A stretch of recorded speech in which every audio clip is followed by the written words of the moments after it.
Social മീഡിയയിലെ പ്രശസ്തി നേടാത്ത food bloggers ആണ് ഈ നാട്ടിൽ നമ്മൾ. തീർച്ചയായിട്ടും ഞാൻ അതിന് യോജിക്കുന്നു. നമ്മൾ കഴിച്ചാണെങ്കിൽ ഫുഡ് വേറെ ഏവന്മാര് കഴിച്ചോണ്ട്. എടാ ഫുഡില് നമുക്ക് മേലിൽ ആരുമില്ല, നമ്മൾ തന്നെ മെയിൻ. എടാ ഒരു ചായ കുടിക്കാൻ വേണ്ടി തമിഴ്നാട്ടിൽ പോയാണ് നമ്മള്. ഒരു മട്ടൻ ബിരിയാണി പിന്നെ ഹൈദരാബാദ് നമ്മൾ പോയിട്ടില്ലേ?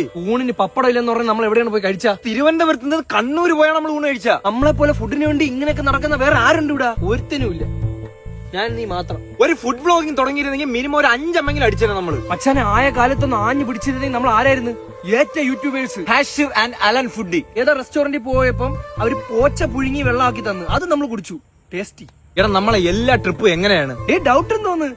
ആഹാരത്തിന് വേണ്ടിയാണ് നമ്മൾ വണ്ടി എടുത്ത് ഇറങ്ങുന്നത്. ആഹാരം കഴിക്കാൻ വേണ്ടി പോകുമ്പോ തളരുമ്പോ എവിടെയെങ്കിലും ഇരിക്കുന്നെങ്കിൽ അതൊരു ടൂറിസ്റ്റ് പ്ലേസ് ആയി. ഇത് നോർമൽ ബോർമേൽ ഉണ്ടാക്കിയ പപ്സ് അല്ല, വിറവ് വെട്ടിക്കീരി അതിന്റെ ഇടയിൽ എടുത്തോണ്ട് പപ്സ് ആണ്. അതും 10 കിലോമീറ്റർ അകലേന്ന്. ഒന്ന് നക്കിയെങ്കിലും നോക്കട്ടെ, താഴെ ഇത്തിരി. ആ വിറവിന്റെ ടേസ്റ്റ് എന്റെ വായിന് ഇപ്പോഴും പോയിട്ടില്ല. വിറവെല്ലാം വെട്ടിക്കൽ തിന്നാ പോരായിരുന്നാ? എന്നാലും ഒളിയ നമ്മളെ കണക്ക് ആരെയും തിന്നിട്ടുണ്ടല്ലോ ഈ നാട്ടില്. ആസ് എ ഫാക്ട് നമ്മളെ പോലെ ഒരാളെങ്കിലും കാണൂലേ? നമ്മളെങ്കിലും നമ്മളെ കുറിച്ച് തന്നെ പൊക്കി പറയണോ ആശ്രയം? ശരിയാണ്ടോ, നമ്മളിതിൽ ഓവറാണെന്ന് തോന്നുന്നു. നമ്മളെ പറ്റി നമ്മൾ തന്നെ ഒരുപാട് പൊക്കി പറയുന്നു. തമിഴ്നാട് ഒരു ഉൾഗ്രാമത്തിൽ ഒരു അക്കച്ചിടുന്ന ഒരു ഉഴുന്നോടെയുണ്ട്. അതിന് 4 ഓട്ടയാണ്. പിന്നെ ആ ഓട്ടയിൽ നമുക്ക് ചമ്മന്തി ഒഴിച്ച് സാമ്പാർ ഒഴിച്ച് മുക്കി എടുത്ത് കഴിക്കാൻ പറ്റും. നാളെ പോവാം. ഓക്കെ. വിറവിന്റെ ഒരു മണം ഉണ്ട് കേട്ടോ.